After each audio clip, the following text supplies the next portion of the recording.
Y esto está estudiado, las nenas que tienen capacidades ejecutivas de liderazgo, o sea, que son mandonas, a los 4, 5, 6, 7 años, para mid school, o sea, para los 15, 16, la mitad ya perdieron el interés en carreras ejecutivas para gustarle a los chicos, para gustarle a mamá y a papá. Me dicen, vas a tener una reunión con Pep Guardiola. Yo no sabía ni quién era. No te creo. Dije, Pepe, ¿qué? Y combatí mucho el síndrome del impostor. Y en el mundo corporativo, siendo mujer, muchísimo más. Claro.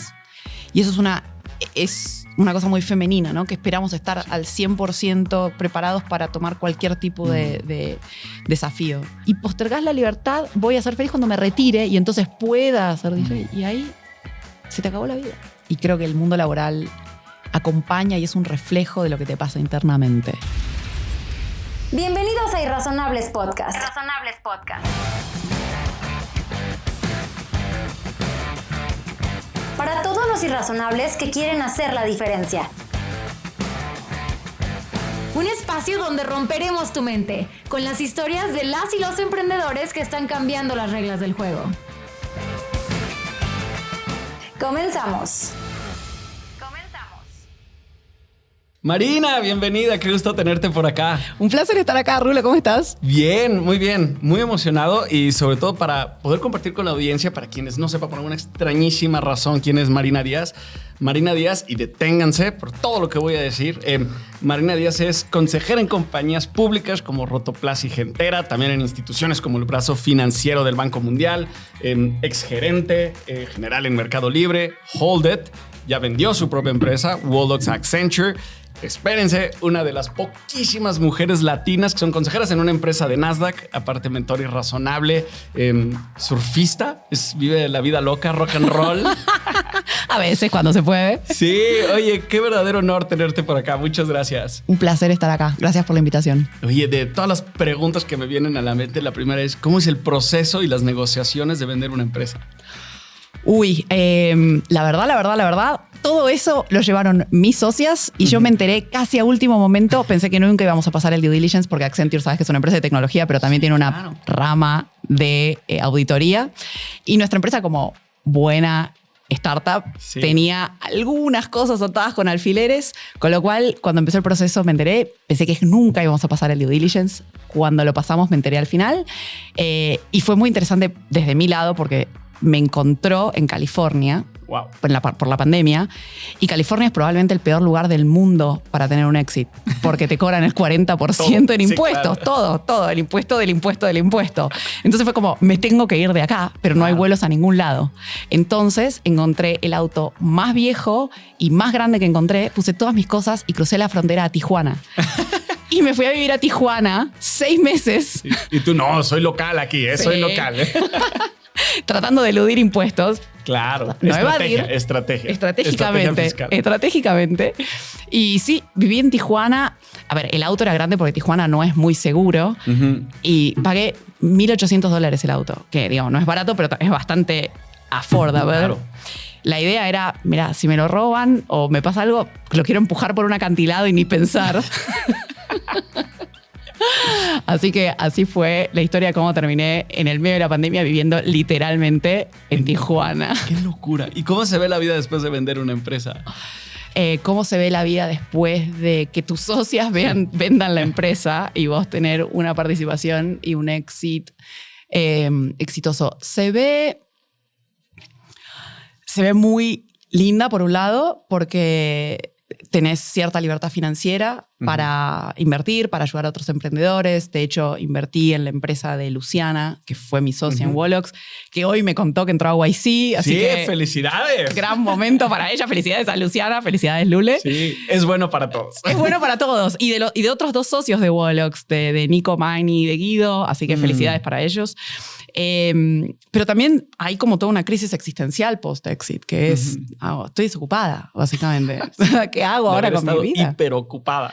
Estaba bastante desocupada en ese momento ya porque venía desacelerando y por la pandemia, etcétera. Estaba bastante tranquila, pero de repente no tenés ningún marco de contención. Y por suerte tenía los boards, tenía muchas ganas de invertir, tenía ganas de ayudar a emprendedores, tenía muchas ganas de viajar y hacer surf. Sí. El mundo estaba cerrado. Claro. Y ahora lograste hacer todo eso simultáneamente. Logré hacer eso en los últimos 18 meses. Qué increíble. ¿Cómo fue el primer acercamiento a ser consejera? Eso pasó antes, pasó cuando todavía estaba trabajando en Wolox. Ok. Fue con Rotoplas. Y se acercaron porque ellos estaban comprando un e-commerce en Estados Unidos. Yo estaba viviendo en Nueva York en ese momento y tenía alguna idea de cómo manejar un marketplace. Y también fue de la mano un proyecto que hicimos para arreglar algunos problemas de tecnología que tenían. Entonces, Rotoplas Estados Unidos está en Dallas. Me mudé a Dallas, los ayudé con esos problemas, los resolvimos. Y ahí fue como, bueno, empezó una relación mutuamente enriquecedora.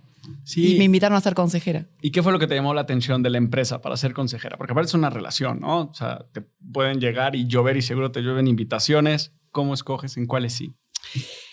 Es una responsabilidad enorme. Porque la gente ve el lado del board y dice como, trabajás una semana al mes y cobras cierto dinero y tal. Y la verdad es que no es así. Me gustó que dijiste un cierto, no un chingo. Cierto, un cierto. Tampoco es un chingo, ¿eh? No, tampoco es un chingo. Creo que hay mucha fantasía alrededor de eso, porque los consejos en Estados Unidos sí pagan otros números.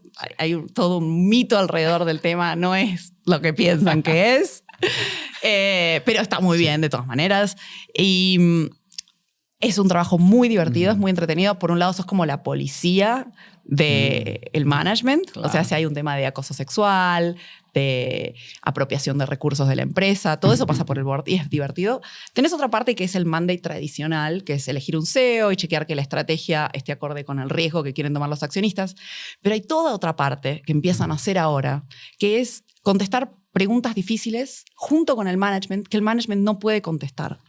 Y en esas preguntas difíciles tenés cosas como, ¿qué hacemos con AI? O ¿qué hacemos con los ESGs? ¿No? Este framework. Sí. ¿Cómo vamos a encarar la crisis climática? ¿Qué vamos a hacer con nuestros empleados que quieren solamente trabajar remoto? Son preguntas que no tienen una respuesta de sí o no, blanco o negro, no hay un roadmap. Sí. Entonces, esa es la parte entretenida de estar en un board, que realmente te obliga a pensar. Claro. Oye, qué increíble. ¿Y cuánto valor vieron en ti? Y no dudo de por qué. Es impresionante la trayectoria que tienes y de verdad podríamos empezar la conversación por 1000 ángulos diferentes. Tengo mucha curiosidad. Y luego cuando llegaste a Compartamos Banco, a Gentera. A Gentera me enamoré de la misión. Es muy difícil hacer microcréditos en Latinoamérica porque por el nivel de riesgo y el delinquency tenés que cobrar tasas muy altas y ahí hay como un dilema ético. Pero siempre obviamente es mejor que esté que no esté. Claro. Y cuando logré enamorarme de la misión, tenían un montón de desafíos tecnológicos y los fuimos resolviendo, algunos mejor que otros. Claro. Las transformaciones digitales en Latinoamérica son todo un desafío. Y más para un banco de legacy. Claro. ¿No? Bueno. Oye, me estaba acordando ahorita de la primera vez que conversamos, que fue una videollamada, la primerita vez. ¿Es verdad? Y me impresionó muchísimo porque yo ya sabía tu trayectoria. Justo te iba a invitar como mentor apenas por videollamada y de repente me contesta la llamada por videollamada en el celular. Hola, ¿cómo estás? Y de repente se mueve poquito y veo una fiesta atrás, la playa, estabas tomando una bebida y yo, wow, esa es la vida, viviendo la vida. Me encantó. ¿Y cómo logras compaginar un equilibrio entre trabajar muchísimo, generar un montón de valor y después irte a surfear cada que quieres? Eres una nómada digital y te la pasas viajando. ¿Cómo le haces? Me parece que permitiéndotelo. Tenemos un montón de creencias limitantes todos. Una de ellas es que para trabajar y ser considerada una persona seria no podés mostrar tu otro lado. Y todos tenemos un lado B. Todos nos gusta ir a bares, todos nos gusta tomarnos una cerveza un viernes, todos nos gusta estar haciendo cucharita con nuestra pareja, todos. Entonces, me parece que ponerlo sobre la mesa y ser honestos. Al principio de mi carrera yo lidié mucho y combatí mucho el síndrome del impostor. Que lo tenemos todos. De hecho, hablo con los mentores acá, con los emprendedores acá, y todos de alguna manera u otra lo traen a la mesa. Y en el mundo corporativo, siendo mujer, muchísimo más. Claro. Y cuando empecé a combatir mi propio síndrome del impostor, que tiene mucho que ver con poner en papel y escribir la evidencia objetiva que tenés de por qué estás ahí. Bueno, no sé, esta beca fue verdad, que yo fundé esto es verdad, o que hice este proyecto es verdad. Parte de combatir ese síndrome del impostor tiene que ver con traer llevarte a vos completo a la oficina. Y es una idea muy polarizante y que no se puede hacer en todos los ambientes de trabajo. También hay que, ¿no?, entender al cliente y entender el entorno en el que uno opera, pero idealmente traer la mayor parte de vos. Y cuando pude, que fue cuando se vendió Wolox, cuando dejé el mundo corporativo y empecé a trabajar en boards, empecé a intentar que tuve cierta independencia mental y que eso se premia, porque lo que te premian es que puedas pensar libremente como consejero independiente. Empecé a decidir traer un poco más de mí. Y más de mí es, sí, yo hago surf. O sea, una semana cada 3 meses o 2 semanas cada 3 meses hago surf. Sí, yo medito todas las mañanas y tengo un lado recontra espiritual y metafísico y fluffy que no dialoga bien. Pero cuando lo empezás a traer, y esto es lo más interesante, incluso en el mundo corporativo, es como que le das permiso al otro de tener libertad a través de tu propia libertad. Y entonces empezás a decir, yo medito, y todos, como de a poquito, te empezás a ver que le empiezan a levantar la mano. Yo también hago Transcendental Meditation. Cosas más extremas, como ejecutivos muy serios me han dicho, yo me fui a hacer un viaje de hongos para resolver mi depresión. Y fue como, ¿vos? ¿El de la corbata? Sí, claro. Al que yo estaba tratando de apantallar al principio, ¿no? Es que yo no quería que vea que yo hago surf. Sí, oye, tú, no, guarda tu lado B, está bien peligroso. No, hasta ahí. Sí. Oye, qué impresionante. ¿Podrías compartir algunas de las cosas que tú hayas sentido que rompiste como tus barreras limitativas? Barreras mentales tuve muchísimas. Pasar de hacer retail a hacer tecnología, empezar a trabajar en fútbol sin saber nada de fútbol. La historia de Pep Guardiola. Sí. Que la sabes. No, la tienes que contar, por favor. ¿Otra vez? Sí. La historia de Pep es... Bueno, eso fue una barrera. Yo empecé a trabajar en fútbol cerca de la Copa del Mundo, pero yo pensé que iba a trabajar en running. O sea, yo toda la vida corrí y manejaba, era presidente del equipo de running de la universidad y como super runner. Y entonces, cuando entro a Nike, asumí que me iban a poner a trabajar en running. Sí. Y cuando llego me dicen, no, vos hablas portugués, porque había vivido muchos años en Brasil, y sos argentina, así que algo de pedigree para hablar de fútbol tenés. Yo era como, pero yo no sé nada de fútbol, nada. Y me dicen, bueno, vas a trabajar en fútbol. Y no me gustaba el fútbol. Qué impresión. Y un buen día, como a los 4 o 5 meses, todavía aprendiendo del deporte, aprendiendo del negocio, nunca se termina de aprender, pero ahí es muy incipiente, me dicen, vas a tener una reunión con Pep Guardiola. Yo no sabía ni quién era. No te creo. Dije, ¿Pepe qué? Me dijeron, no, Pep. Pep. Claro. Y era como, José. José Guardiola, ¿entendés?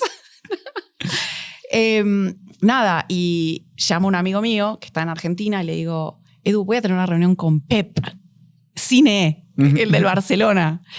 Me explica quién es y me dice, viste, agarrándose la cabeza diciendo, Dios le da pan al que no tiene dientes. Y me dice, ¿le puedes hacer una pregunta por mí? Es una duda que yo siempre tuve. Le digo, sí, claro. Dice, ¿le puedes preguntar por qué Zlatan Ibrahimovic, el delantero sueco, no funcionó en el Barcelona? Tuvo 9 meses y se fue. Pregunta milenaria, yo la llamaría, ¿eh? Ahora era una mítica, claro. Pero nadie sabía, Pep nunca habló del tema. El tipo entró, le fue más o menos bien y se fue. Y era como, ¿qué pasó acá? Entonces le digo, claro, yo le hago la pregunta. Ahora me pongo un post-it mental que estaba agarrado con un alfiler muy blandito, porque eran muchos nombres nuevos, eran muchas cosas nuevas. Tenemos la reunión con Pep, le mostramos las camisetas, los escudos. Nada, reunión técnica, tomamos feedback y después vamos a una reunión social. Y en la reunión social, en un momento quedo mano a mano con él y le digo, habla, Pep. Me dice, pues hablas español. Le digo, sí.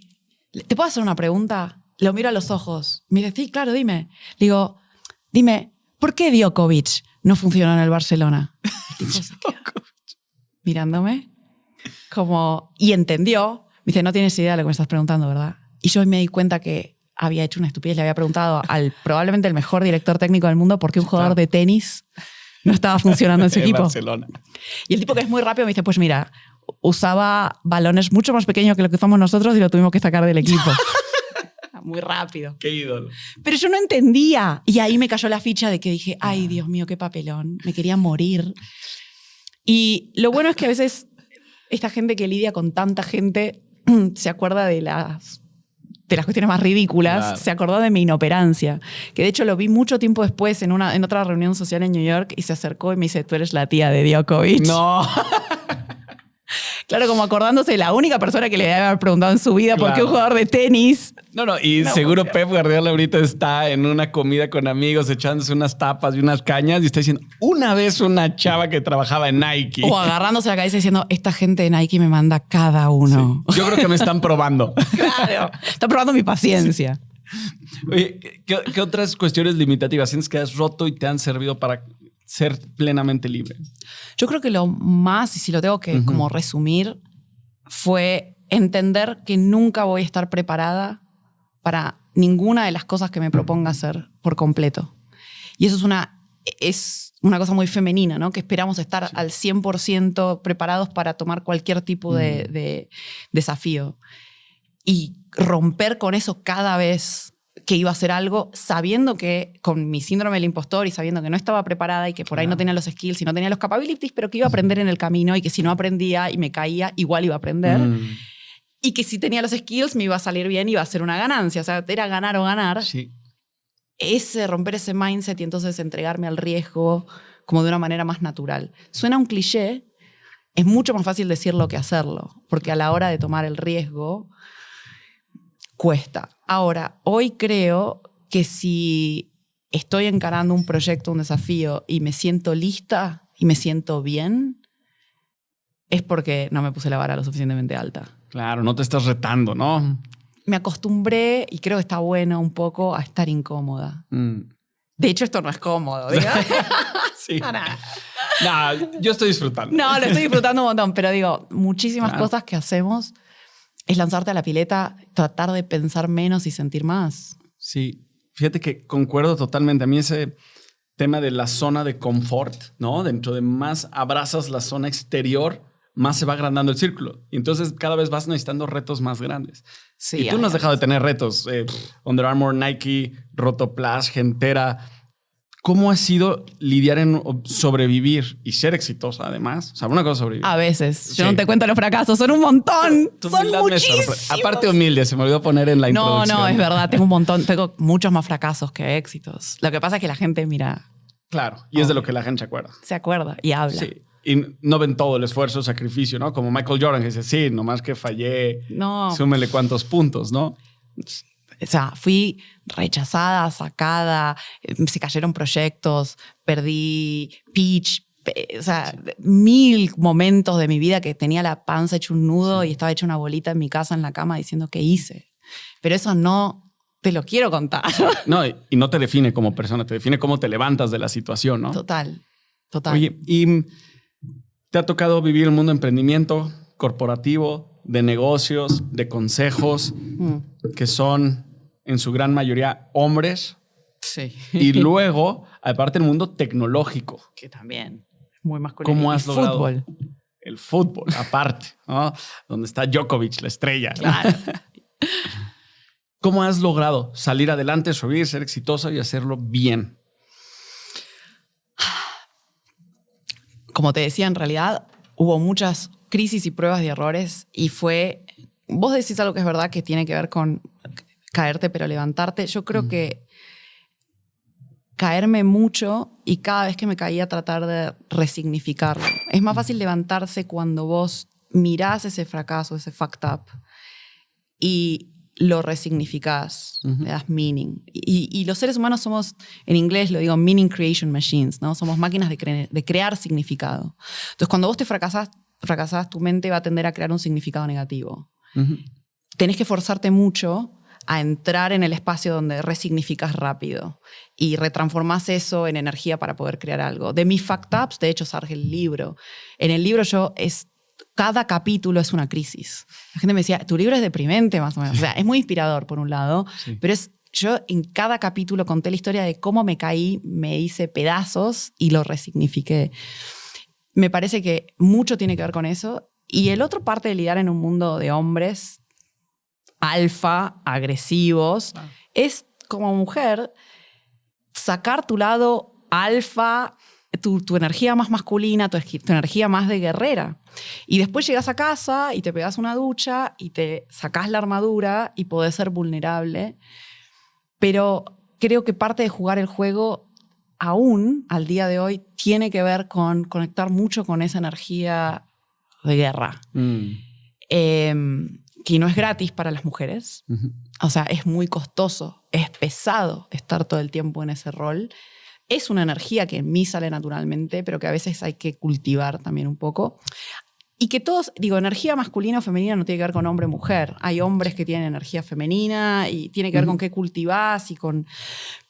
Sí creo que igual hay una crítica acá que me gustaría hacer al juego que se juega. Porque para volver al mundo, un mundo más seguro, lo que estamos pidiéndole a las mujeres es que se masculinicen mucho y a los hombres que se feminicen mucho. O sea, los hombres alfa tienen que bajar el tono, reducir, ¿no? Y entonces estamos un poco despolarizando al mundo, que lo vuelve más seguro y tiene un montón de ventajas, pero creo que la pregunta que nos toca y que no hemos logrado responder como cultura, como sociedades, ¿cómo hacemos para tener espacios de trabajo productivos donde no estemos completamente despolarizados? Y por ahí la respuesta es que los hombres tengan espacios para descansar ellos y tener su man cave, sus cuevas, y mujeres donde tipo, podamos respetar nuestra feminidad y hacernos las uñas. Y no sé cuál es la respuesta, no hay una respuesta clara todavía. El teletrabajo ayudó un montón, porque estando en casa no tenés que usar tanto la armadura, pero ha bajado mucho la productividad. Entonces, tal vez es un espacio de trabajo híbrido, tal vez es un sistema de toma de decisiones donde no es el que grita más fuerte o el que es el más asertivo, el que gana la discusión, donde hay más espacio para gente más introspectiva, con estilos de toma de decisiones de más largo plazo para que tengan tiempo de respirar y responder. Por ahí tener líderes menos narcisistas, menos coloridos. Hoy elegimos líderes mucho más porque nos entretengan y míralo en la política. No, bueno. Ni menciones, hay temas sensibles en México, en todo el mundo. En todo el mundo. Pero en México. En México, pero en Estados Unidos, en Europa también. Entonces, por ahí elegir liderazgos más empáticos, que no van a ser divertidos. Vos imagínate a Angela Merkel en una reunión súper aburrida. Sumamente. Nadie interrumpe a nadie, todo el mundo presenta su punto. Entonces, hay algo de nosotros como sociedad que queremos tener historias que contar a la hora de la cena. Entonces, vamos entendiendo la problemática y acoplando soluciones, pero creo que no está dada. Ahora, ¿cómo lo hice yo? Saqué mucho mi lado masculino y resignifiqué mis fracasos muy rápido. Muchas gracias por compartir. ¿Has tenido mentores en tu vida? Clave. ¿Cuáles han sido algunos de los mentores que más te han marcado? Uno fue el ex CEO de Unilever, Mike. El tipo que me dijo en su momento cuando yo estaba trabajando en DAV, Morocha, vos estás para irte a Estados Unidos a estudiar. Y yo en ese momento tenía la vida de una chica de 27 años tradicional que iba a seguir el caminito de casarse y tener 20 hijos y ser gerenta general de limpiadores multiuso de cocina y baño. Y miré por un tubo y dije, mi vida está muy predecible. No sé si quiero esto.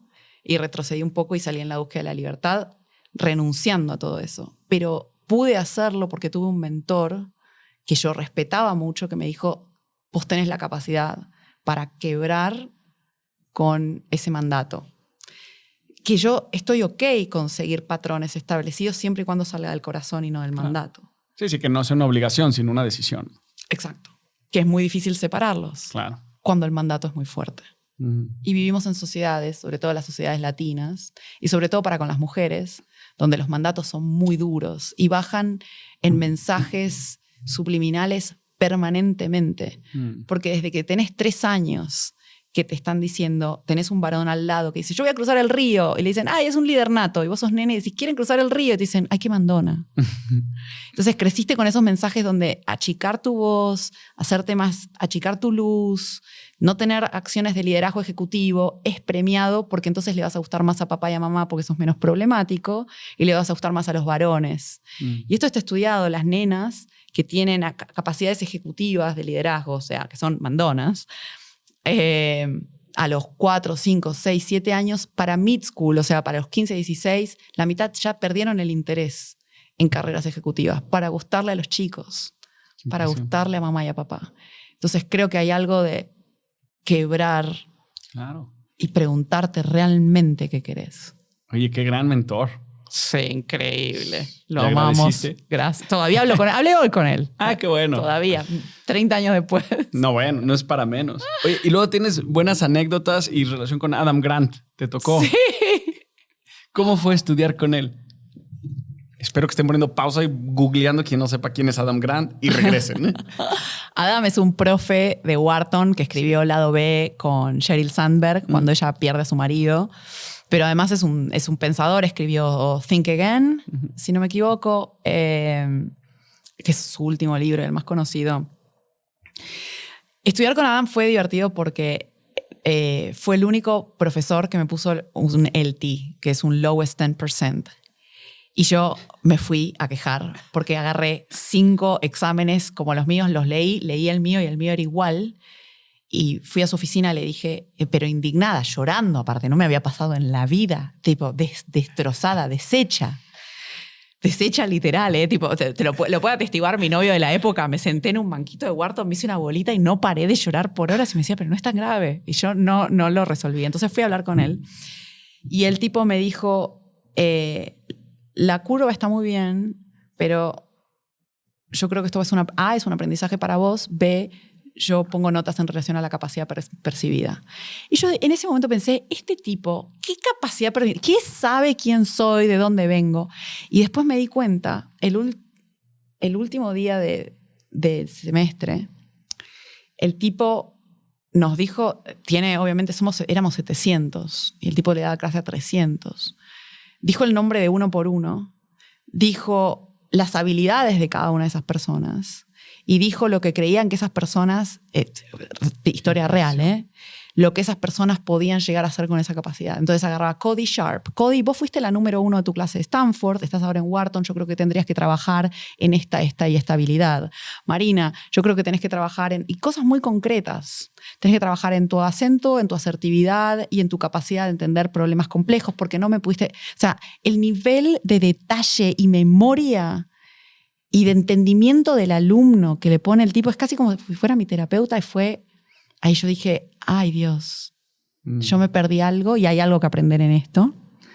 Igual creo que nunca se lo perdoné. De hecho, me lo encuentro y me enojo. No, nunca más le hablé. Tipo, me enojé. Creo que años después le escribí un mail, pero sí, no creo que lo mire con cariño. No, me imagino. Oye, ¿cómo hay personas que nos marcan en el camino? ¿Sientes tú que hay una Marina antes y una Marina después del mundo corporativo o una Marina antes y una Marina después de vender la empresa? ¿O sigue siendo la misma Marina? En realidad los hitos son como con todos.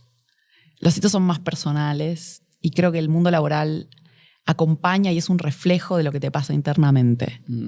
Entonces hay una Marina antes y después de quebrar mi pseudo matrimonio e irme a estudiar a Estados Unidos. Y eso después trajo aparejado... Y ahorita entramos al tema del pseudo matrimonio. Sí. Creo que hay una Marina antes y después de aprender a meditar. O sea, de encontrarme a mí, ¿no? De irme al silencio, de llamarme al silencio y de entender esa herramienta para cuando los pensamientos me ganan por asalto. Y eso obviamente después repercute y es un reflejo en tu vida cotidiana, personal y profesional, pero sobre todo profesional. Obviamente ambos mundos se alimentan y no hay un corte, ese corte ficticio, pero creo que mis hitos tuvieron más que ver con mi quehacer interior. Y hoy en día te llegan un montón de invitaciones a programas, eventos, startups, empresas. ¿Tienes algún marco de toma de decisión o cómo decides en qué proyectos te involucras, si le dedicas tu tiempo y tu energía y en cuáles no?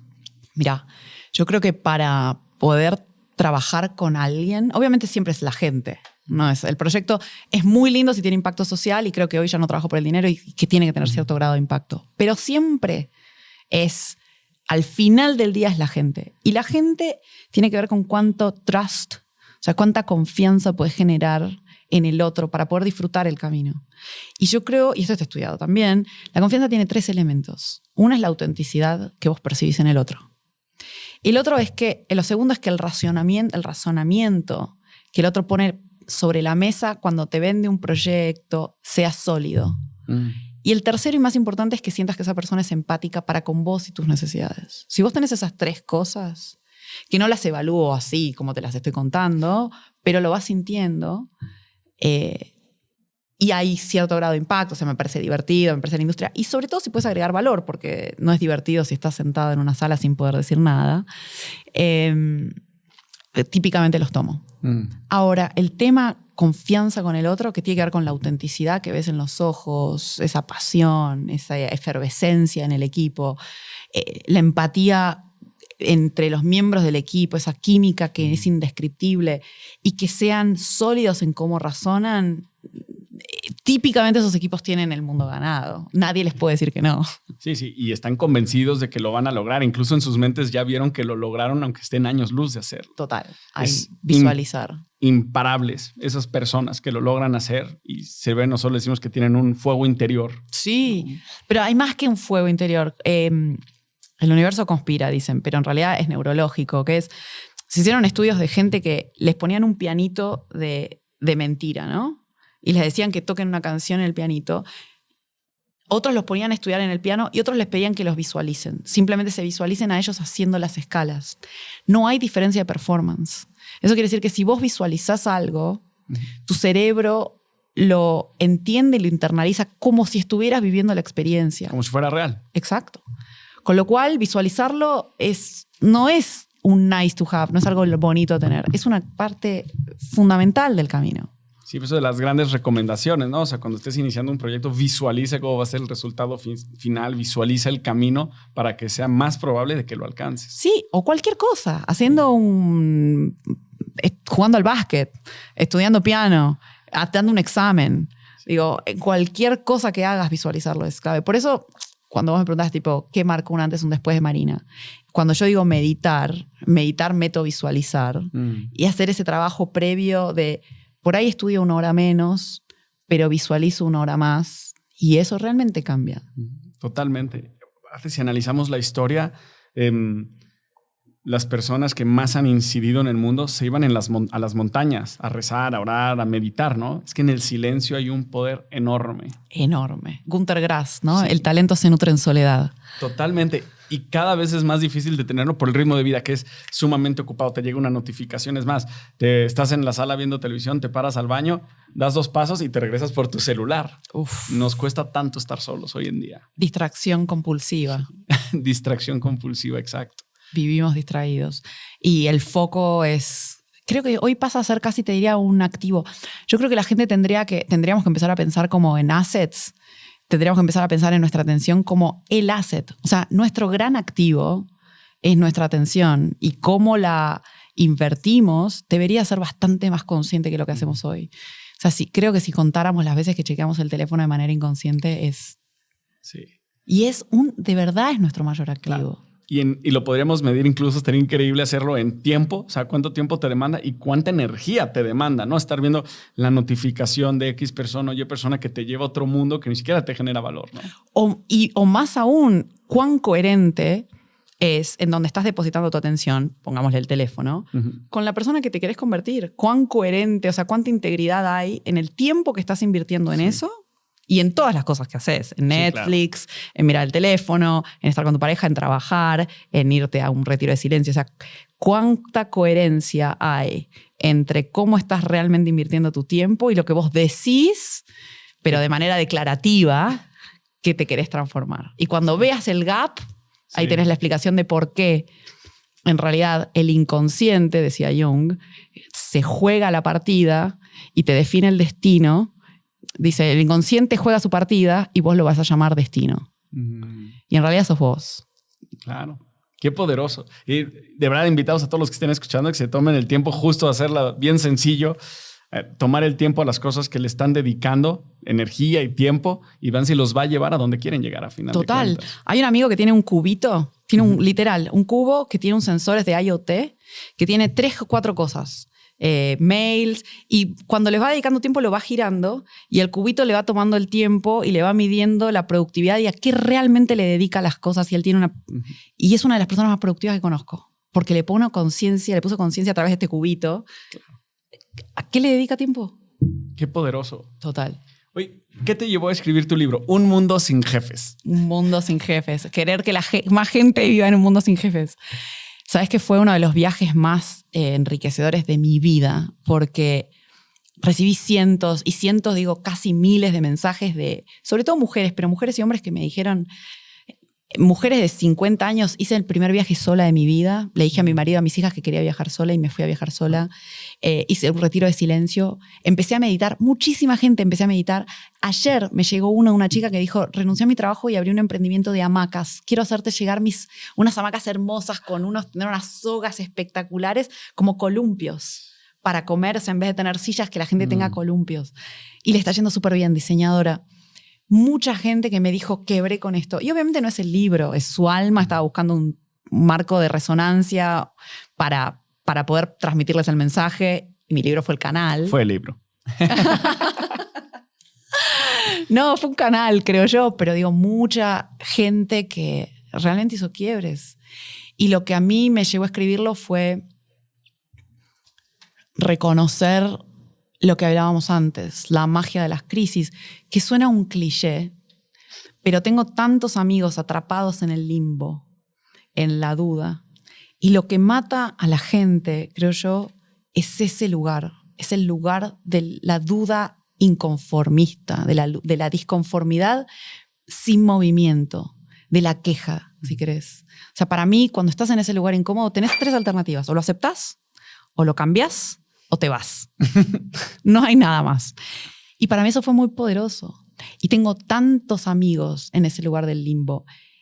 Y la gota que derramó el vaso fue cuando yo me voy al sabático, después de Mercado Libre, y que yo había estado muy quemada y muy disconforme con muchas cosas, me pongo a leer sobre la apatía laboral y sobre el burnout, y llega un estudio de Gallup, que leía ahora el último de este año y los números no cambian mucho, que dice que 7 de cada 10 personas no les gusta su trabajo. O sea, no están engaged. Sí. Y es una realidad muy dura, porque 7 de cada 10 no les gusta a lo que dedican la mayor parte de su tiempo. Al menos la mitad despiertos. Mínimo. La enorme, y que te define, y que te da identidad, y que te da energía. Entonces dije, esto es terrible. Y además, ¿cómo repercute, no? Porque además de que el burnout, por ejemplo, se gastan trillones de dólares en curar la depresión laboral, que es una enfermedad reconocida hoy, hay un montón de efectos colaterales que no vemos. O sea, el tipo que tiene que volver a su casa y abrirse una botella de whisky, o trata mal a sus hijos porque está frustrado por su trabajo, o digo, tiene unas ramificaciones, o sea, lo que se llama el spillover effect en toda la sociedad, que no vemos. Insomnio, ansiedad, o sea, son los males de nuestra época. Suicidio. Sí, claro. Y que va subiendo, además. Y que va subiendo y que va empeorando. Y que la pandemia nos lo puso de frente.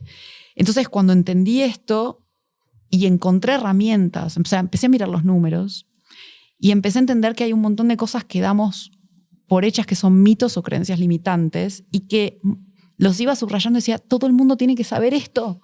Lo tengo que contar al mundo. Cosas como, no sé, nos hicieron creer que tenemos que encontrar una vocación. Y hay estudios de Stanford que dicen solamente el 10% de la gente tiene una vocación. Los médicos, las enfermeras y los artistas, casi, diría. El resto tenemos o trabajos o carreras.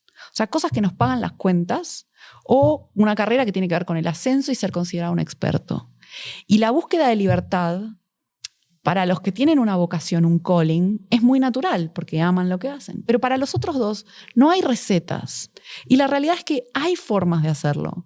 Cuando vos tenés una carrera, si encontrás una organización que se alinea más a tus valores, vas a sentir un sentido más de propósito y libertad. Aunque suena un cliché, pero es verdad.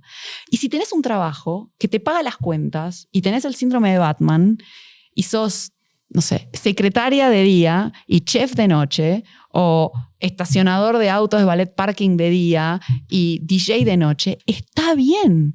Y tenés que encontrar trabajos que te permitan desarrollar ese segundo espacio de libertad. Pero no nos lo validan. Nos dicen que tenemos que estar todo el tiempo buscando esa vocación. Y entonces es muy frustrante y te deja en ese limbo.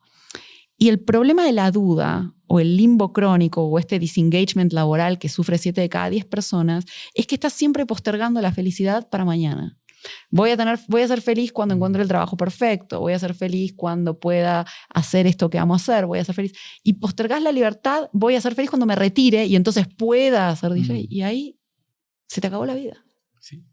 Y de repente volteas atrás, y por eso tantos arrepentimientos, remordimientos de las personas que Incluso yo me atrevo a decir que hay muchas personas que creen que no merecen esa felicidad y por eso lo dejan para mañana salir a buscarla, ¿no? Wow, qué tema, ¿no? Sí. O sea, que no se lo merecen, entonces por eso dicen, luego lo busco. O en el siguiente trabajo, como tú dices. Así que se lo merecen todos. Todos se lo merecen. No, pero hay algo de trabajar la autoestima, ¿no? Que es un tema ahí, vamos a entrar, esto es una conversación de una hora. Capítulo 29. Claro, horas sobre cómo... Porque hay muchas heridas, ¿no? Que trae uno históricas de la familia, de los mensajes que recibiste, pero también sociales, Claro. de los roles que nos pide la sociedad que juguemos, un montón de mensajes que nos dieron y que nosotros compramos. Sí. Y que nos damos cuenta o no, son reacciones naturales a no creer que lo merecemos. Sí, totalmente. A mí me gusta mucho recordarle a casi todo el mundo con el que hablo cuando me platican tienen un problema o algo así. O sea, somos 1/3 lo que heredamos, o sea, genéticamente lo traemos, 1/3 lo que nos enseñan y aprendemos en el camino, o la sociedad nos enseña, y 1/3 lo que decidimos ser. Lo que creamos. Exactamente. Y ese tercio le puede ganar a los otros 2/3 sin ningún problema, pero decidirlo se necesita mucha autoestima. 100%. Estoy leyendo un libro, hay un tipo que se llama Gabor Maté. Escribió un libro que se llama El mito de lo normal, The Myth of Normal. Y habla exactamente de eso. Habla de cómo el trauma es algo que todos tenemos. Todos lo traemos, grande o pequeño. Sí. Heredado o no, familia disfuncional o no. Incluso la gente que tiene vidas perfectas es como que de alguna manera algún evento en su vida les va a crear una herida primaria.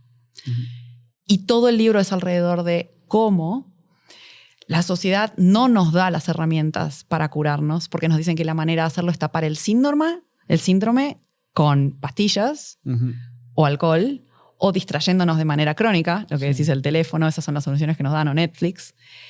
Y cómo sí hay maneras de conectar con ese trauma primario, darlo vuelta, incluso volcarlo a tu favor. Porque creo que en el proceso evolutivo de la persona, la idea de hacer de tu causa tu herida primaria es como el último escalón. El tipo que tuvo un padre adicto y logró no ser adicto y luchó con esa herida y logró una fundación para ayudar a adictos o a personas cuyos padres son adictos, para mí ha llegado al último eslabón de la carrera evolutiva del ser humano. Sí, como no solo lo superaste tú, sino quieres ayudar a que otros lo puedan superar, como tú lo hiciste. Qué poderoso. Oye, Marina, pues, si pudieras recomendar un libro, ¿cuál sería? Uf, tantos. Ya sé, solo uno, Javier. Sabes que yo no miro tele, o sea, me la paso leyendo. Hay muchos libros que me marcaron. Creo que depende mucho del momento evolutivo de la persona y de qué está buscando. A los 15 me marcó Memorias de Adriano, me marcaron Los Clásicos, me marcó leer El banquete de Platón, que habla del amor, que es como el tema, viste, madre de todo. Siempre uno está hablando de negocios y sale el tema del amor y todo el mundo para y mira, ¿no? Es como que el mito de lo normal me parece un libro fascinante que estoy leyendo ahora. Hay un libro de Jay Shetty que es muy sencillito para quien está entrando en el mundo de la espiritualidad, que se llama Piensa como un monje.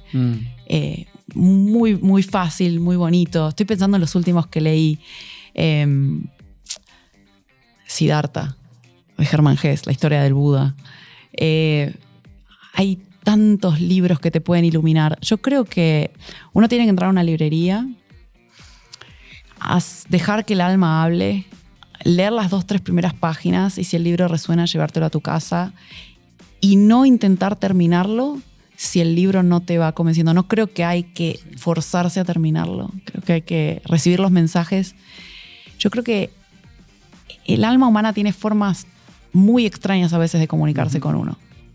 Y hay cajas de resonancia donde esos mensajes aparecen. Llamarlo a meditar, llamarlo a irse solo a la montaña, llamarlo a hacer deporte, llamarlo a estar con la familia en un domingo, llamarlo a tomar una ducha, salir a caminar.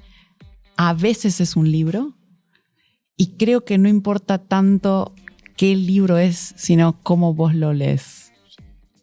Qué increíble. ¿Qué tendencias ves allá afuera ahorita sucediendo en el mundo? Un montón de deepfakes. Un montón de gente usando ChatGPT para hacer imágenes bizarras. Ya sé, podrían hacer negocios con eso, gente. un montón de alumnos que tengo en el MBA haciendo los ensayos a través de ChatGPT, que ahora ya directamente les pido que lo hagan con ChatGPT y que me digan cómo lo hicieron, por lo menos para que aprendan a usarlo bien, porque asumiendo que lo van a usar. Creo que está eso. Creo que la guerra en Europa nos trajo de vuelta, ¿no?, a los fantasmas de la Primera, la Segunda Guerra Mundial, esta idea de tener una guerra en el corazón de Europa. Viste, las guerras venían siendo muy periféricas, en países periféricos. O sea, tener una guerra en el corazón de Europa creo que nos vuelve a la idea del riesgo, y la pandemia obviamente fue un quiebre importantísimo en cómo percibimos el riesgo y nuestra mortalidad. Entonces hay mucha gente volcándose al wellness, pero ahora en serio, ¿no? Ya como me pongo una cremita y me prendo la vela de Gwyneth Paltrow que huele a vagina. Creo que hay un quiebre de conciencia. Obviamente todo AI es una locura. Web3, todo lo que está pasando con Web3, a pesar del blockchain winter, es súper interesante. Lo escucho de oído por mi socia. Te diría que esos tres como fuertes, como importantes. Ahora, no sabemos cuán lejos estamos del quantum world, pero creo que ese va a ser el quiebre real. Todavía gente en Google, internos, que dicen que estamos a 5 años, 4 años. Creo que eso va a ser un antes y un después, y todavía no estamos ni entendiendo el tamaño de la magnitud del sismo. ¿Para ti qué es tener impacto? Ayudar a toda tu comunidad, al ecosistema, primero, y después, idealmente, globalmente, a generar más conciencia. ¿Para ti qué es ser irrazonable? Ponerte objetivos de caminar en espacios donde nadie caminó antes. Oye, pues siguiente sección es video tweet, así que ¿qué mensaje corto le mandarías y te voy diciendo diferentes personas, audiencias, qué mensaje le mandarías a alguien que va a emprender? Hacelo, no lo pienses. A alguien que no le gusta su trabajo. Andate. A una mujer que acaba de ser nombrada parte de la junta directiva de una empresa. Llámame. Y solo hay hombres. Llámame. Llámame que te cuento. Oye, y literal, te presenté a una de nuestras mentoras que también quería empezar a entrar en board. Sí, es cierto. Literal, la pueden llamar. Es que somos muy poquitas. Somos creo que 17 más o menos. Así que llámame, yo te ayudo.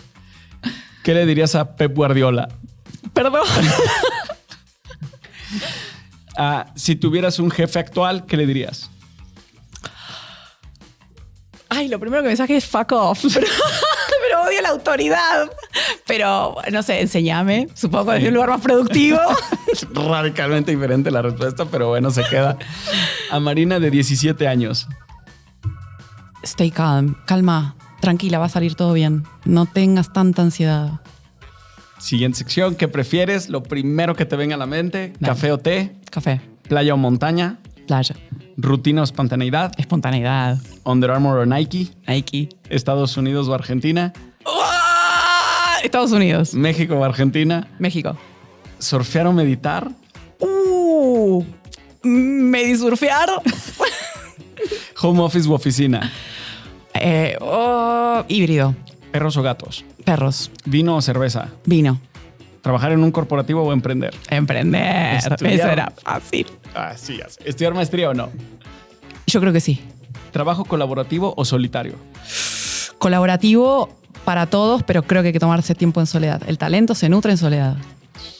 Pues llegamos al fin, Marina. Muchísimas gracias. Gracias. De verdad lo hiciste increíble. Qué gustazo. Estuvo buenísimo, gracias. No manches, cómo disfruté la conversación. Se me pasó volando.